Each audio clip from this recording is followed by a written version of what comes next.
안녕하십니까. 안세 해결 대표 방정호 회사입니다. 오늘 이제 699강이에요. 현행 상속세 체제를 비판하면서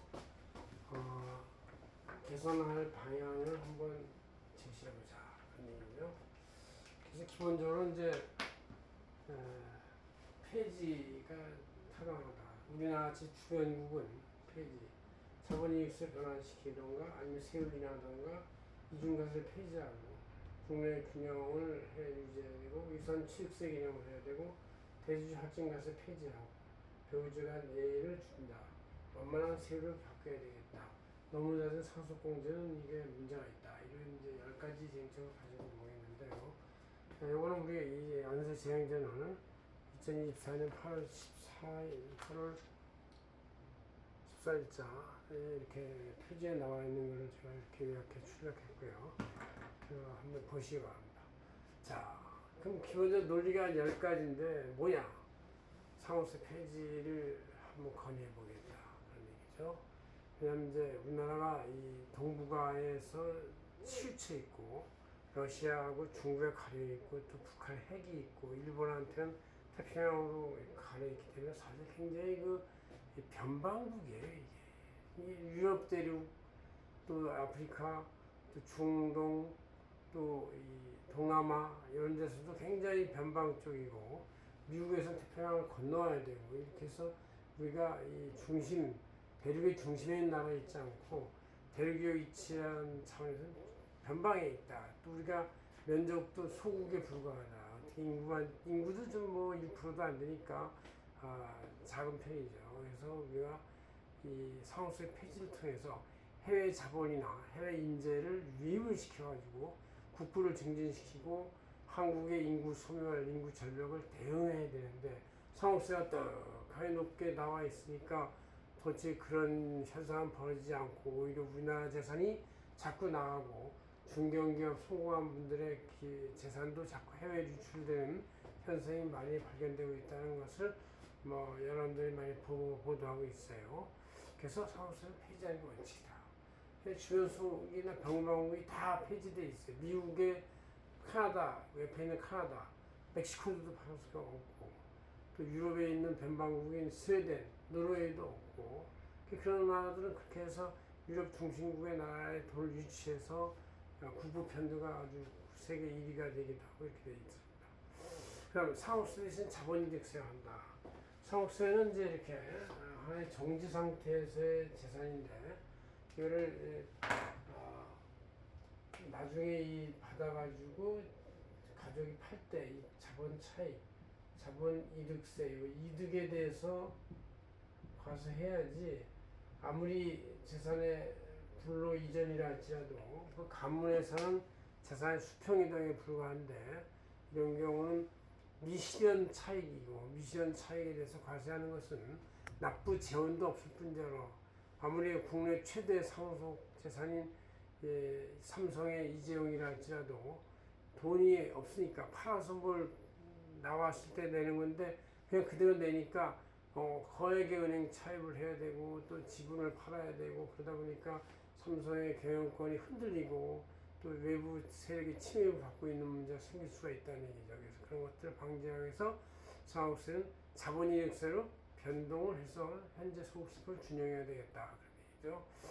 그럼 이제 너무 높은 상속세율이다. 우리나라 세율이 최고의 50%까지 돼 있고 여기다 할증과세 20% 더하면 60%가 되는데 이게 너무 높은 세율에는 도저히 그 사업 이익을 저해하고 또 건실하게 생존하고 생활을 하는 의욕을 저해하기 때문에 좀 더 낮은 상속세율을 바꿔야 된다. 그 다음에 이중과세 문제가 있다. 모든 적극적 능동적 활동 소득인 법인세, 소득세 이런 것들은 전부 다 창출된 소득, 창출된 이익에 대한 법인세 그리고 창출된 소득에 대한 소득세 이런 거에 4대 보험도 부과가 되고 이렇게 해서 이건 뭐 어느 정도 타당성이 있어요. 그 다음에 취득세, 종합부동산세, 재산세, 임대소득세 이런 것들도 다 이제 창출된 이익에 대해서 내는 건데 이거에 대해서 내고 쓰고 난 나머지 금액에 대해서 이제 상속재산이 되는데 그거를 또 다시 과세하면 3중과세쯤 되는 거예요. 2중과 3중과세가 넘어서 그 전당에서 낸 세금이 5, 60% 되고 또 상호세 20% 내면 30% 내면 이 70%가 되니까 창출된 인컴의 60, 70%가 소득과 상호세로 다 잠긴다는 것은 뭐 소득이 낮은 사람들이야 상관없겠지만 높은 사람들의 건전한 창업적 도전의식을 많이 억제하는 이중과세 문제가 있다. 그렇게 볼 수 있어요. 국내 균형과세를 취해야 되겠다. 비거주자가 밖에 나가서 죽으면 국내 상업재산만 과세가 돼 해외로 유출돼서 나간 돈은 과세가 안 되고 또 수중자가 해외에 있으면 해외에 있는 것들은 과세가 안 되는 이런 문제가 생기기 때문에 이런 균형과세도 바로 국부를 해외로 또 국가 인재를 해외로 유출시키거나 아니면 탈출시키는 효과를 자꾸 촉진하는 문제가 있다. 그래서 그것도 고민이 되는 것이다. 이런 얘기죠. 상업세가 있으면 이거는 또 안 할 수가 없기 때문에 이런 국내의 불균형 과세 문제가 있겠다. 이런 얘기죠. 그다음 유산 취득세 문제다. 지금 현재 유산세 문제이기 때문에 전체 재산에 대해서 하나로 보고 공제를 뺀 다음에 전체 세율을 하나 누진세율 적용하니까 그 상호재산을 받은 각각 개별 인원으로 볼 때는 억울할 수도 있어요. 그래서 유산 취득세를 하면 각 상호재산이 그 각 상속자한테 간 비율과 금액에 따라서 따로 세율 구조를 적용하고 따로 공제를 적용하니까 세율도 낮은 세율 단계를 여러 번 할 수 있기 때문에 실질에 부합이 되기도 하고 해서 유산세 현재의 개념을 유산 취득세로 바꿔야 되겠다 그런 얘기죠.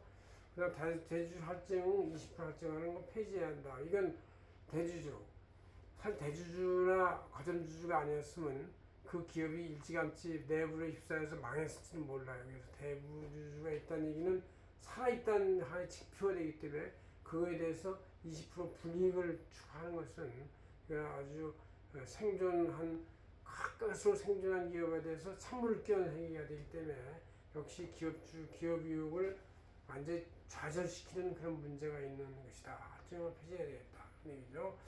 배우자 간의 과세도 이해시켜야 되겠다. 이 상속재산은 부부간의 공동 형성 재산이라고 볼 수가 있기 때문에 배우자 상속분에 대해서는 좀 면제하거나 따로 봐야 되겠다. 물론 현재는 5억부터 30억까지 배우자 상속 지분까지 하는 거기 때문에 어느 정도는 있지만 그보다 더 큰 재산이 있는 사람들이 문제지 그보다 작은 재산은 뭐 그렇게까지 문제가 안 되기 때문에 배우자 간의 상속 재산에 대해서 과세 예외를 좀 더 두는 걸 제도화시켜야 되겠다 그런 얘기죠. 이제 현재 10%부터 50%까지는 1억까지 10%, 1억부터 5억까지 20%, 5억부터 30%, 10억까지 30%게 급박하게 올라가는 이 수직적 세율 구조인데 이것을 좀 더 완만하게 이렇게 하는 것이 권유된다 이런 얘기죠. 완만한 세율 구조가 필요하다 이런 얘기예요. 그다음 너무 낮은 상속공제, 우리나라 상속공제가 기본 자녀공제가 5억이고 배우자 공제가 5억인데 이건 30년 전, 20년 전에 주택 한 채의 값이 5억일 때 서울에 있는 주택, 잘 나가는 주택 한 채 값이 5억일 때 얘기지 지금같이 3, 40억을 호가할 때는 거기 물가 인상률에 어느 정도 맞춰야만 중산층까지는 상속세를 걱정하지 않고 생각해야지 그 중산층까지도 상속세가 부과가 되는 그런 나라가 돼버렸다 그런 얘기예요. 그래서 웬만한 사람들이 돌아가시면 상속세 집 한 채 가지고 상속세 내는 이런 문제가 생기기 때문에 그거에 대해서 뭔가 본격적 대책을 세워야 되겠다. 상속공제 금액을 미국같이 1인당 170억 이렇게 올리기까지는 못해도 미국보다 한 3분의 1인 50억 정도까지는 올려야만 되는 것이 합당해 보인다 이렇게 생각을 합니다. 우리가 보다 현재는 전 세계가 세금 전쟁이에요. 세금 전쟁 중에서도 가장 치열한 세금 전쟁이 벌어지는 것이 상호세와 증여세입니다. 이 상호세와 증여세가 우리나라 같이 높게 있으면 우리나라는 이 국부도 유출 탈출되고 거기에 따라서 돈이 나가면서 인재까지도 해외로 자꾸 유출되는 그런 우리 인구 소멸에 인구 탈출까지 생기니까 정말 우리나라가 멸종이 될 수 있는 위기에 처해 있다. 상호세를 손을 봄으로써 그 멸종을 좀 더 막아야 되겠다. 이런 것이 저희 주장입니다. 고맙습니다. 안세겸의 대표 박인종 행사였습니다.